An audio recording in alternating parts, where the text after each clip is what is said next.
Fala pessoal, muito bom dia, ou boa tarde, boa noite, como diz o famoso Rodrigo Albuquerque do Notícias do Front. Bom, hoje aqui no momento descomplicado da semana, a gente estava na nossa comunidade aí nos últimos dias discutindo a questão de gestão em fazendas de leite, né? Então, nós fizemos até uma enquete lá sobre qual é a ótica, qual que é a visão do produtor com relação à gestão por lucro máximo, né? E a grande maioria das pessoas, dos técnicos, enfim, dos produtores que estão lá, mencionaram que existe um certo desconhecimento com relação a esse tema. Então, como nós somos um entusiasta disso, tanto eu quanto o Wagner, nada mais justo do que trazer um pouco de luz e esclarecimento de maneira descomplicada, obviamente, sobre esse tema, né? Então, que é o gestão por lucro máximo em fazendas de leite, tá bom? Acho que antes de mais nada, pessoal, é bom a gente colocar aqui, deixar isso na nossa cabeça, né? Que a gestão por lucro máximo, na verdade, ela é uma mudança de mentalidade, porque infelizmente a grande maioria da gestão que é feita hoje e um pouco do que as consultorias acabam fazendo, né, mais uma vez, infelizmente, é a gestão por custo mínimo, né? E tem-se, obviamente, um motivo, né? Quando você entra numa fazenda simplesmente cortando custo, né? Isso, a curto prazo, aparece como positivo quando a gente fala de dinheiro no bolso, né? Por quê? A tua fonte de receita em fazenda de leite normalmente não vai mudar. Não temos uma fazenda que produz ali seus 2.000 litros de leite por dia, por exemplo, não haverá uma mudança significativa no faturamento dessa fazenda nos próximos 30 dias. Obviamente, existem os momentos de queda de preço, existem os momentos de alta de preço, mas não são coisas assim que vá de um mês para o outro a sua fonte de receita ela vai dobrar ou ela vai cair pela metade. Só que se você cortar os seus custos pela metade, sobra mais dinheiro no seu bolso. Então, para quem trabalha com fluxo de caixa, isso é importante. Infelizmente, alguns profissionais perceberam isso. E a gente vê algumas coisas que de curto prazo parecem ser ótimas, mas você não constrói um negócio realmente próspero a médio e longo prazo quando você opta por esse tipo, né, de ação que é cortar custos isoladamente, né? Ou sair negociando insumos centavo por centavo, né? Então, eu acho que planejamento faz parte da gestão por lucro máximo, né? E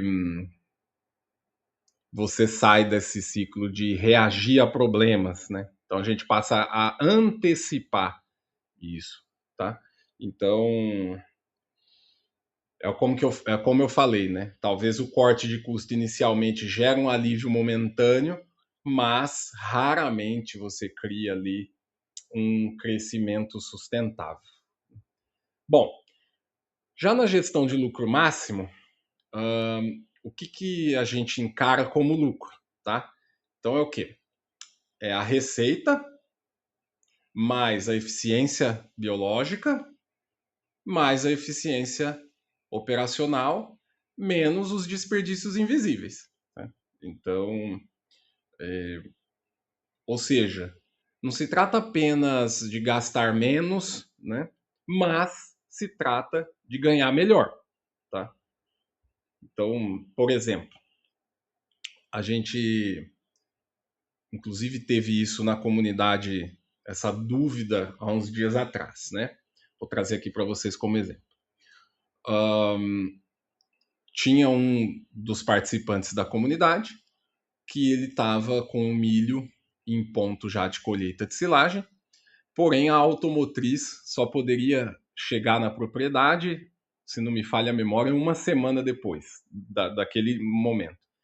E ele tinha uma, uma forrageira pequena e na cabeça dele a dúvida era: será que ele já antecipava o corte ou esperava vir a automotriz?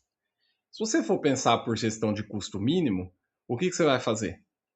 Não, eu já vou começar com a minha, porque eu faço uma área e quando a automotriz, desculpa, vier, eu vou gastar menos, porque eu já vou ter feito uma área. Ok? Joia. Só curto prazo pode ser racional. Porém, eu não sou um especialista em silagem, mas o básico a gente sabe que a silagem, quanto menos contato ela tiver com oxigênio, em termos de qualidade de fermentação, se eu estiver enganado, por favor, os nutricionistas fiquem à vontade nos comentários para me corrigir, mas quanto menos oxigênio tiver, me parece que melhor é a qualidade de fermentação dessa silagem, perfeito? Então, pensando em médio prazo, essa economia que ele faria em horas da automotriz versus a qualidade de silagem, que é o maior componente da dieta das vacas, que essas vacas vão comer depois, pensando em lucro máximo, faria sentido ou não? Obviamente que não, né? Então, optou-se por esperar um pouco e fazer uma qualidade de uma silagem de melhor qualidade, tá? Então, esse é um dos motivos, um exemplo, né, inicialmente que eu trouxe para vocês aí quando a gente pensa de gestão de lucro máximo. Beleza? Bom, então agora eu vou falar um pouco dos princípios da gestão por lucro máximo, né? Então acho que o primeiro deles, que é vital e a base, é o seguinte, né? Todas as decisões da porteira para dentro, elas são decisões baseadas em margem, não em preço. E aqui eu quero trazer uma curiosidade.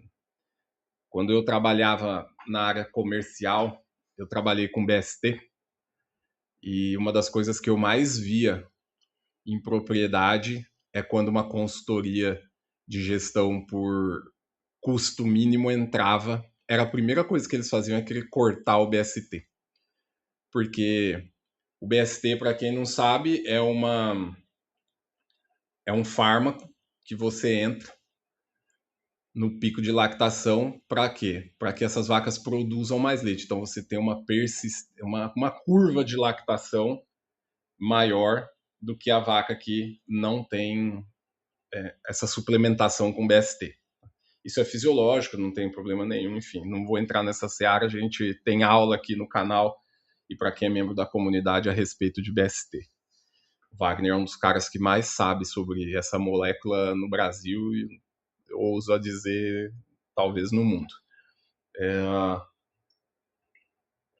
Bom, então isso é uma despesa recorrente, porque as vacas têm que tomar isso com constância durante a lactação. Então, no momento que inicia, você para quando ela termina essa lactação.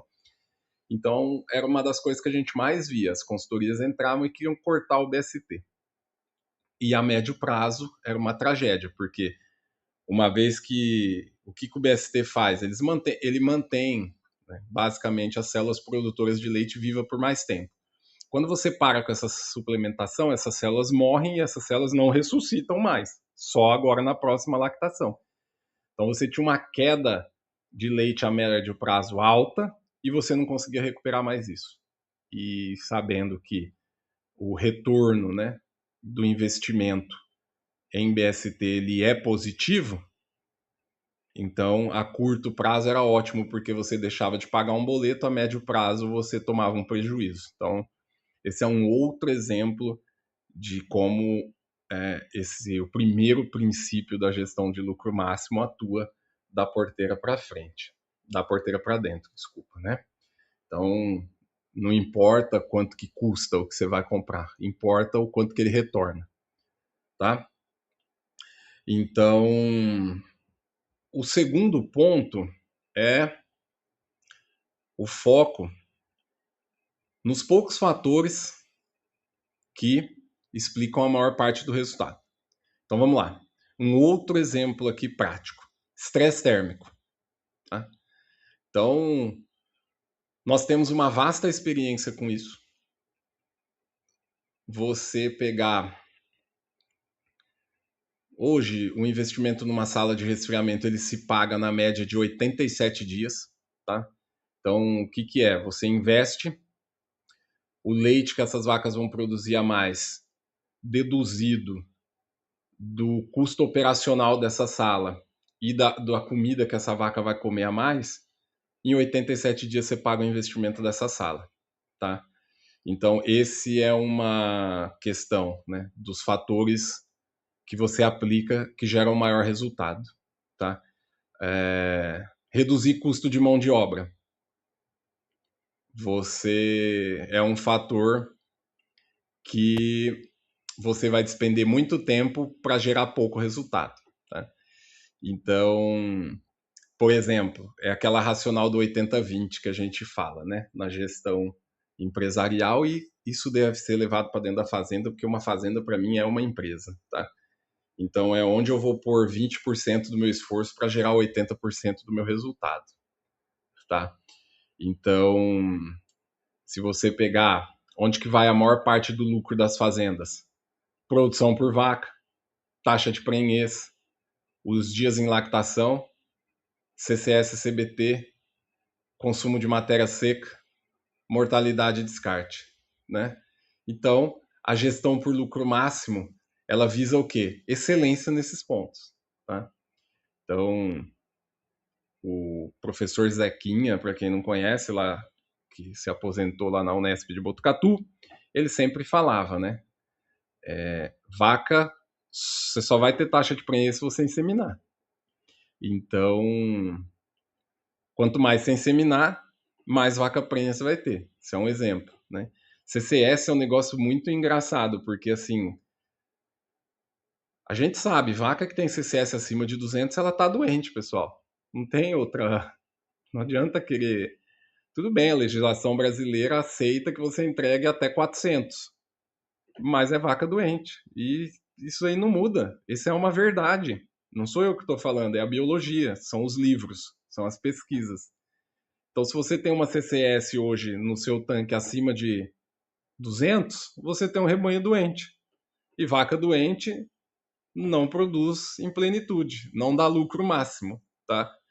Então, esse é até, desculpa, é um puxão de orelha, mas é uma verdade que precisa ser dita. Muita gente se esconde atrás disso, né? Se você pegar CBT, CBT é bactéria. Se você tem uma alta CBT na tua fazenda, acima de 4, 5, os técnicos especialistas de qualidade de leite que me corrijam, o seu leite rende menos da indústria. Se o seu leite rende menos na indústria, a indústria não tem por que pagar para você um preço justo, porque você não está entregando um produto justo. Mais uma vez, desculpa a franqueza e a verdade, mas é isso que ocorre. Não adianta a gente, né? Então, enfim. O terceiro princípio é a questão que eu falei da biologia, né? Então, temos que resolver isso. E aí passa por 4 pontos que são fundamentais, né? Então, o número 1 é o conforto. Então, vaca que deita, né, mínimo de 12 horas por dia, tem toda uma fisiologia por trás disso, eu não vou me delongar aqui no vídeo, mas tem toda uma fisiologia por trás disso que justifica maior irrigação no ubre, maior produção de leite, simples assim, né? Se você pegar aqui um leite, que aí vem o segundo ponto, né? Se você pegar aqui o leite da vaca, acho que são 12% de sólidos, então o restante é líquido. Então como é que você vai fornecer uma água suja? Eu brinco, 2 pontos aqui, que eu já vou pegar o segundo ali, que é a questão da ambiência, né? Eu brinco com 2 pontos. Se você não bebe a água da sua vaca, se você não deita na cama que ela deita, alguma coisa está errada. Porque, veja só, é ela que te traz o seu faturamento, é ela que te traz seu prolabore, é ela que no final a gente vive por elas. Então, se eu não bebo a água da minha vaca e nem deito na cama que ela deita, tem algo errado aí, né? E o último ponto desse aqui da questão da biologia bem resolvida é a dieta consistente, né? Então a vaca é um animal de rotina. ela precisa comer a mesma comida no mesmo horário todos os dias, 365 dias por ano. Tá? Então você vê, nós estamos falando de 4 pontos aqui, né? Conforto, qualidade de água, ambiência adequada e dieta consistente. Ponto. Não é mirabolante. Anota isso. Né? Espero que você esteja com papel e caneta na mão, tomando nota de tudo isso daqui. E, bom, fazendo só um parênteses aqui, se inscreva no nosso canal, ative o sininho, curta, compartilhe, deixe nos comentários que isso ajuda o YouTube a entregar para mais pessoas e demonstra relevância para o nosso canal e o nosso objetivo é esse, né? Quanto mais próspero vocês, produtores e técnicos, forem, melhor é para todo o setor e não só para nós, tá bom? Bom, enfim, voltando aqui. Se esses 4 pontos, então, não tiverem bem estruturados, nada, nenhuma engenharia financeira se sustenta, né?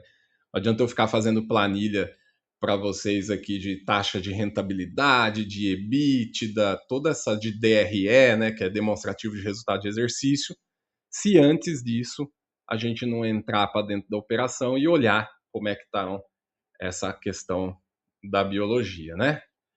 Porque a racional é o simples, né? Primeiro a vaca responde e depois o caixa responde, e não o contrário, né? Quando você fala de gestão de custo mínimo, o cara quer que o caixa responda porque a intenção dele é agradar o dono.